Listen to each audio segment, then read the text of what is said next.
Buenas tardes, el día de hoy vamos a hablar sobre la patoquinesis del EPOC, que es la enfermedad pulmonar obstructiva crónica, enfocado en el estudio del caso de un paciente que es fumador de 60 paquetes de cigarrillo al año.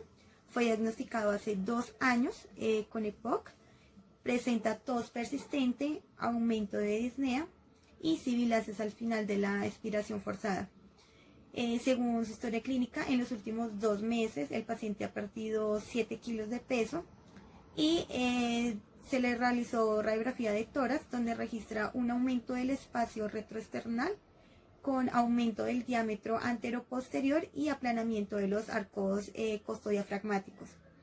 Según la evolución actual del paciente, pues se encuentra en urgencias con un sistema de Venturi de 0.32 y con una saturación de oxígeno de 86. Se le realizaron gases arteriales, el cual registra que pues, el paciente presenta hipercapnia.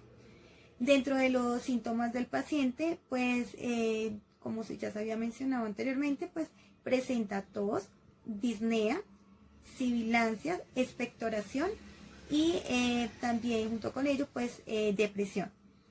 En este momento, pues validando también los signos, el paciente presenta cianosis central, aumento de la frecuencia respiratoria y deformación torácica.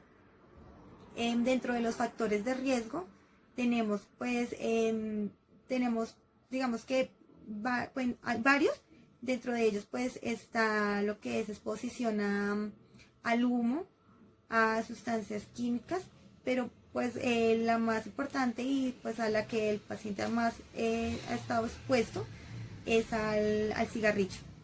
Dentro de las causas tenemos entonces que la causa principal es el cigarrillo, que en este caso pues es lo que el paciente pues ha estado expuesto durante mucho tiempo, y pues vamos entonces a estudiar Bueno, para empezar entonces vamos a definir qué es el EPOC, y es el proceso patológico que se caracteriza por la limitación de flujo aéreo y que no es completamente reversible.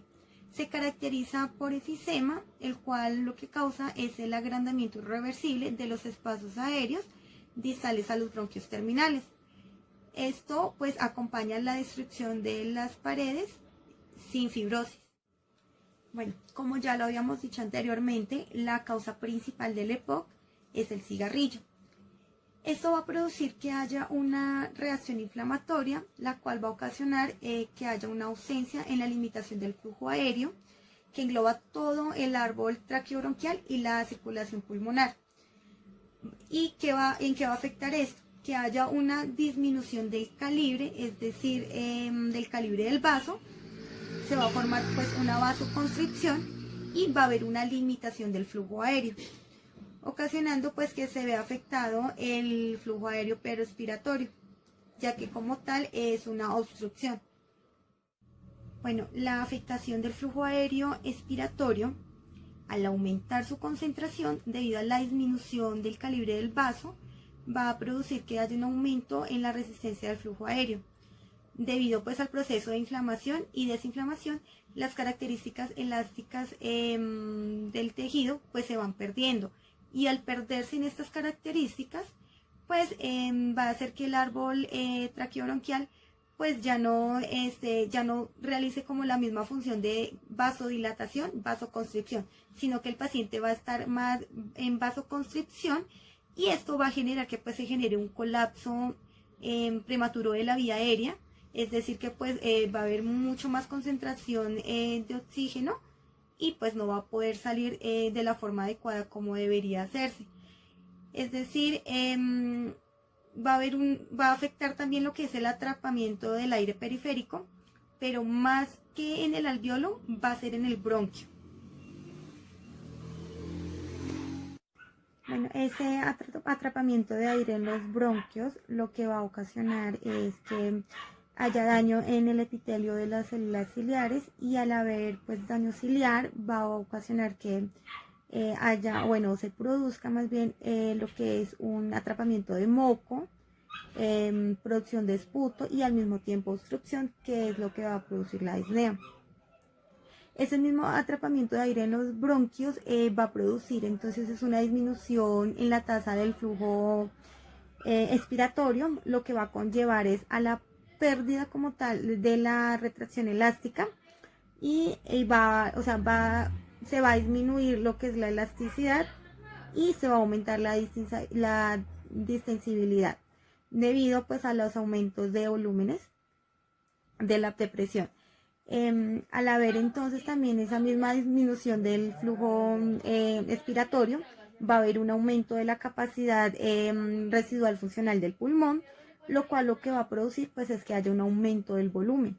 Y este aumento como tal se le llama pues hiperinsuflación pulmonar. Lo que va a producir es que pues haya una expansión del tórax, un ensanchamiento. Bueno, eso se debe este mismo plenamiento, a esta expansión, perdón, se debe al mismo aumento pues de la presión intratorácica y pues que también al mismo tiempo lo que conlleva es al aplanamiento del diafragma.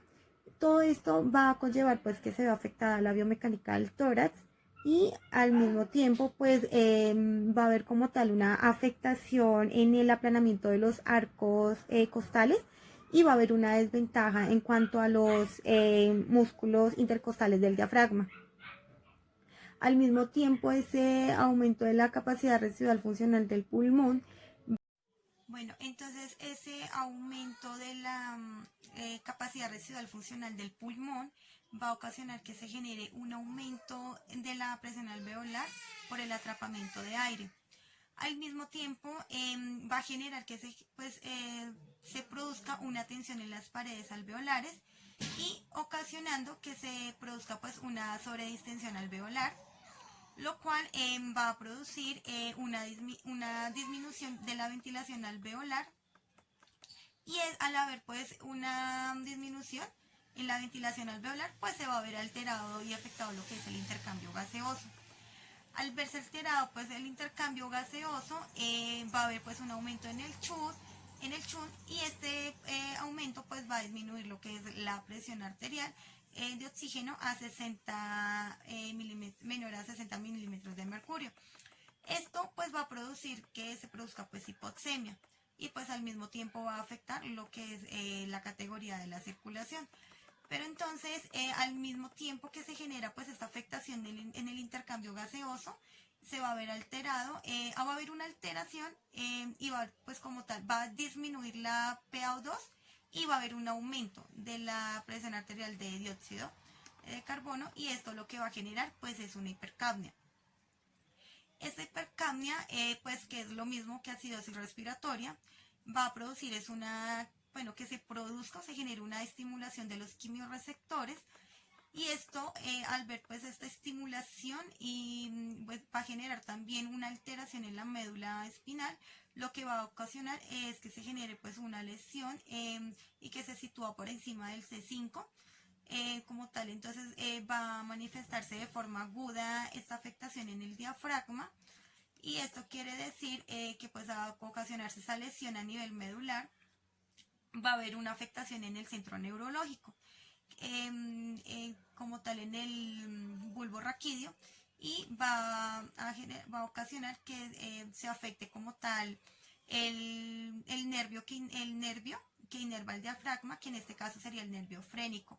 Al haber afectación pues en el nervio, va a ocasionar pues falla en el diafragma y en este caso pues puede ocasionar un paro respiratorio y pues afectaría como tal la categoría de la ventilación respiración.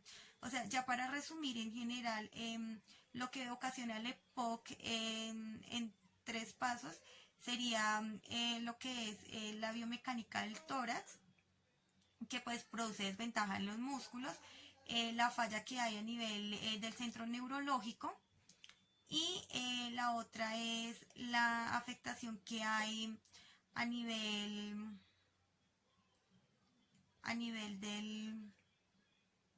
de la distensibilidad y la que se aumenta y la pérdida como tal de la elasticidad. Esa sería como tal, en resumido, la afectación que, los procesos que llevan como tal el EPOC a la afectación de la categoría de la ventilación. Bueno, entonces en este caso, como la categoría de la circulación se va a ver afectada, esto nos va a conllevar a que la ventilación y la perfusión de igual forma se vea afectada. De esta forma, pues esto va a producir que en el aire haya una presión, y esto genere una presión en el aire, la cual no va a pasar a los capilares. Esto que va a generar una acumulación del aire, en este caso en el alveolo, afectando pues en este caso el transporte de sangre oxigenada a los tejidos. Es así como pues obviamente el oxígeno no va a pasar a los tejidos, y los tejidos se van a empezar a atrofiar. De esta forma pues va a empezar a producir anomalías a nivel celular y moleculares, lo cual esto se va a ver afectado a nivel musculoesquelético, y por lo cual nos va a ocasionar básicamente un exceso de producción de sustancias reactivas de oxígeno y bloqueo en el transporte de electrones de la mitocondria. Esto se va a ver afectado en los músculos respiratorios y periféricos, ¿vale?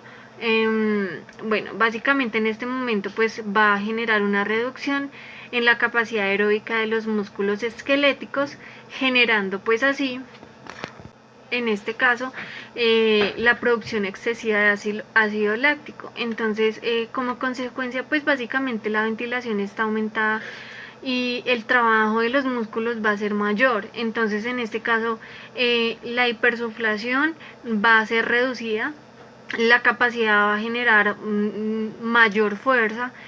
A nivel muscular hay un acortamiento en su longitud de los dos, bueno, en este caso de los músculos inspiratorios en el momento de su reposo. Esto en este caso produciendo que se desarrolle menos lesión en el caso del diafragma, y así generando básicamente el aumento de la carga de los músculos y una menor capacidad de en el momento de realizar el trabajo, es decir, en el momento en que los pulmones deseen generar como una inspiración, va a generar una mayor dificultad. Este desacondicionamiento básicamente nos va a producir en el cuerpo humano el deterioro funcional. Básicamente a nivel estructural hay más pronunciamiento de los miembros inferiores, ¿sí? O sea, se van a ver afectados primordialmente los miembros inferiores.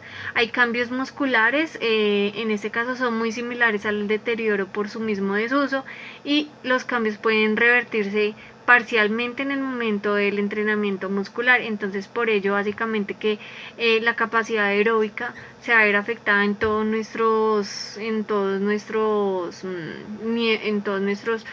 principalmente en los pulmones, y esto nos va a generar afectación en las extremidades, empezando por miembros inferiores.